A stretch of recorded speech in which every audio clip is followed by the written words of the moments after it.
कैसे हैं सब लोग? सेंट्रल यूनिवर्सिटी कर्नाटका से असिस्टेंट प्रोफेसर पदों के लिए वैकेंसी हुई है, तो उसके बारे में हम लोग बात करेंगे कि लास्ट डेट क्या है, कितनी वैकेंसी है, किस डिपार्टमेंट में वैकेंसी है और कैसी वैकेंसी है, सब चीज़ों के बारे में हम लोग एक-एक करके बात करेंगे। जो महत्वपूर्ण जानकारी है उन मुद्दों पे चर्चा की जाएगी। ऊपर एडमिनिस्ट्रेशन यहाँ का जो है फ़ोन नंबर दिया हुआ है यूनिवर्सिटी का, और जो है वेबसाइट भी दी हुई है और ईमेल आईडी दी हुई है। अगर आपको कोई परेशानी होती है तो यहाँ पे आप लोग बात करके जो है समस्या का समाधान भी कर सकते हैं। बाकी हम लोग आगे डिटेल देख लेते हैं कि क्या-क्या वैकेंसी है, कितनी वैकेंसी है। तो जो फॉर्म भरने की शुरुआती तिथि है 25 फरवरी से शुरू हो चुका है और 30 मार्च तक आप लोग इसमें अप्लाई कर पाएँगे ऑनलाइन। हार्ड कॉपी भेजने की जो तिथि है ये 7 अप्रैल है। 7 अप्रैल से पहले-पहले आप लोग को करना क्या है, जो ऑनलाइन एप्लीकेशन भरेंगे वो ऑनलाइन एप्लीकेशन का प्रिंट आउट और प्लस जो है संबंधित डॉक्यूमेंट जो आप जिस फील्ड के लिए फॉर्म भरेंगे, जिस विभाग डिपार्टमेंट के लिए फॉर्म भरेंगे, तो उससे संबंधित जो शैक्षणिक योग्यता है आपके पास, वो सारी डिटेल सेल्फ अटेस्टेड कॉपी आपको 7 अप्रैल से पहले-पहले आपको भेजनी होगी। तो ये सारी जो है फॉर्म की तिथियों से संबंधित जानकारी हो गई। अब हम लोग बात करते हैं कि नंबर ऑफ वैकेंसी किस डिपार्टमेंट में कितनी वैकेंसी है। तो सबसे पहला जो डिपार्टमेंट है हिस्ट्री एंड आर्कियोलॉजी डिपार्टमेंट है और इसमें एक वैकेंसी है, वो जनरल पोस्ट है और ये लीन वैकेंसी है। लीन वैकेंसी का मतलब होता है, आप में से बहुत सारे लोगों को पता होगा, बहुत सारे लोगों को नहीं पता होगा, तो जिनको नहीं पता होगा मैं बता देता हूँ। तो लीन वैकेंसी वो वैकेंसी होती है जिससे कोई प्रोफेसर छोड़ के चला जाता है किसी कारणवश विश्वविद्यालय को कुछ दिन के लिए, तो वो उतने टाइम पीरियड के लिए वैकेंसी फुलफिल की जाती है और उसके आने के बाद में वो व्यक्ति वहाँ से हटा दिया जाएगा उस पद से। और अगर व्यक्ति नहीं आता है तो ये पोस्ट परमानेंट हो सकती है, ठीक है? तो आपको ये ध्यान रखना है। अगली जो वैकेंसी है ज्योग्राफी के लिए है, ये भी एक सिंगल वैकेंसी है और ये जनरल वैकेंसी है। इंग्लिश के लिए एक वैकेंसी है, ये भी जनरल वैकेंसी है। फिर साइकोलॉजी के लिए 2 वैकेंसी है, एक जनरल, एक ओबीसी। हिंदी के लिए जो वैकेंसी है ये 4 वैकेंसी हैं, एक एसटी, एक ओबीसी और 2 जनरल वैकेंसी हैं। फिजिक्स के लिए जो वैकेंसी है ये 2 वैकेंसी है, एक ओबीसी और एक ईडब्ल्यूएस कैटेगरी की वैकेंसी है। जो कंप्यूटर साइंस के लिए वैकेंसी है, एक वैकेंसी है और पीएच कैटेगरी के लिए वैकेंसी है। जो केमिस्ट्री के लिए वैकेंसी है, ये ओबीसी वैकेंसी है और एक वैकेंसी है।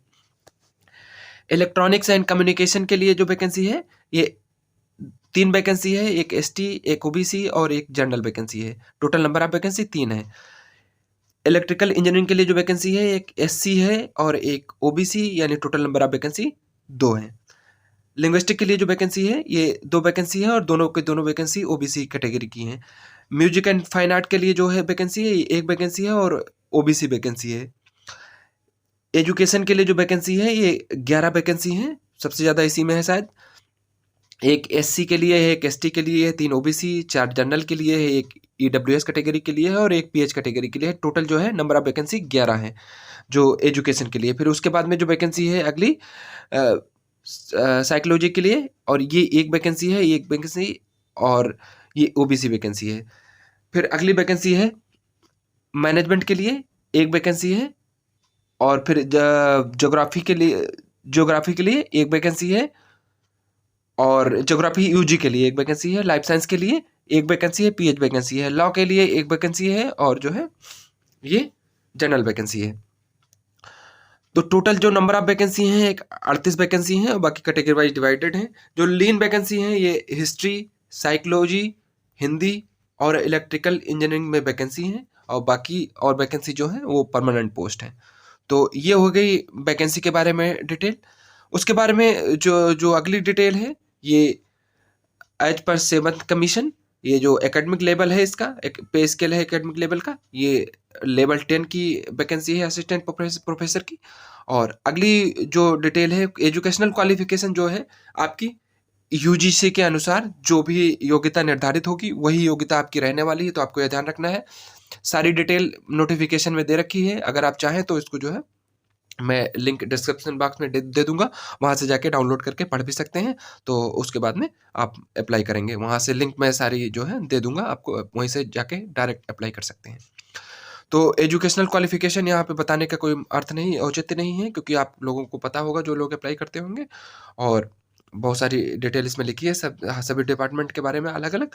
और उसके बाद में जो अगली डिटेल बताने की है आप लोगों को, जो आपका डेट ऑफ बर्थ कंसिडर किया जाएगा वो हाई स्कूल के सर्टिफिकेट के हिसाब से किया जाएगा, कोई और डेट ऑफ बर्थ का आधार नहीं होगा। तो आपको ये ध्यान रखना है कि डेट ऑफ बर्थ का आधार जो है हाई स्कूल का मैट्रिकुलेशन का जो सर्टिफिकेट है वही होने वाला है, बाकी और कोई आधार नहीं होगा। तो ये चीज़ आपको ध्यान रखना है। शॉर्ट लिस्टेड जो कैंडिडेट होंगे उनको जो है इंटरव्यू के लिए बुलाया जाएगा और ये डिटेल जो है यूनिवर्सिटी के वेबसाइट पे पब्लिश की जाएगी। तो आपको ये ध्यान रखना है कि आप कोई एक्सक्यूज़ नहीं दे सकते हैं कि मैंने यूनिवर्सिटी की वेबसाइट पे विजिट नहीं किया है, मैंने नहीं पढ़ा है, तो आपको वो जो है ये एक्सक्यूज़ आपके कंसिडर नहीं किए जाएंगे। तो आपको रेगुलरली यूनिवर्सिटी की वेबसाइट पे विजिट करते रहना है जब तक जो है आपको इंटरव्यू कॉल नहीं आती है या इंटरव्यू की डिटेल सारी निकलती नहीं है, कितने लोगों को शॉर्ट लिस्टेड किया गया है, तब तक आप जो है यूनिवर्सिटी की वेबसाइट पे विजिट करते रहेंगे। तो आपको ये ध्यान रखना है। अगली जो डिटेल बताने की है आप लोगों को, फॉर्म के फीस संबंधी डिटेल है। तो जो फीस है ये जनरल कैटेगरी के लिए जनरल, ओबीसी और ईडब्ल्यूएस कैंडिडेट जो हैं ये 2500 रुपये पे करेंगे और एससी एसटी कैंडिडेट जो हैं 1000 रुपये पे करेंगे। पीएच कैटेगरी के लोग जो है उनको फ़ी नहीं देना है, एग्जेप्टेड है उनकी फ़ी। और जो पेमेंट होगा फीस का वो हर एप्लीकेशन, अगर आप जो है एक से अधिक पदों के लिए एलिजिबल हैं, तो एक से अधिक डिपार्टमेंट के विभाग के लिए एलिजिबल हैं, तो आपको हर फॉर्म के लिए अलग अलग सेपरेट जो है फी जमा करना होगा। आपको ये ध्यान रखना है। एक चीज़ और आपको ध्यान रखना है कि एडिशनल इन्फॉर्मेशन अगर आपके पास कोई है तो आपको, अगर आपके पास कोई है जैसे कि आपने नाम बदलवाया है कहीं किसी डिग्री में, या आपके पास जैसे कई बार होता है कि मार्कशीट में जो नंबर कैलकुलेशन में मिस्टेक हो जाती है तो दोबारा से दूसरी मार्कशीट निकलवाई जाती है, तो एडिशनल कोई भी इंफॉर्मेशन आपके पास है तो आप उसको जो है हार्ड कॉपी के साथ में सेंड करेंगे और अपनी जो है जो स्थिति होगी यथास्थिति आप जो है उसमें लिखेंगे, मेंशन करेंगे, वो आपको भेजना मस्ट है। अदरवाइज जो है इंटरव्यू के टाइम पे आपको जो है परेशानी का सामना करना पड़ सकता है। तो आपको ये ध्यान रखना है कि कोई भी एडिशनल इन्फॉर्मेशन है तो आप उसको जो है हार्ड कॉपी के साथ में जो है अटैच करेंगे, सबमिट करेंगे। अगली जो डिटेल है कि आपको हार्ड कॉपी जो है एप्लीकेशन फॉर्म की, जो एप्लीकेशन का प्रिंट आउट निकालेंगे और प्लस जो है आपके जो संबंधित डिटेल है एप्लीकेशन की, वो जैसे कि आप किस डिपार्टमेंट के लिए भेज रहे हैं, क्या योग्यता है, तो वो सारी डिटेल जो है आप hard copy self attested copy जो है भेज देंगे। तो वो जो भेजना है आपको ये पता लिखा हुआ है registrar central university of Karnataka. तो ये जो है 7 अप्रैल से पहले पहले आपको भेजना है, ध्यान रखना है। ऑनलाइन एप्लीकेशन की जो लिंक है मैं डिस्क्रिप्शन बॉक्स में डाल दूंगा, तो आप वहाँ से जाकर के डायरेक्ट अप्लाई कर पाएंगे।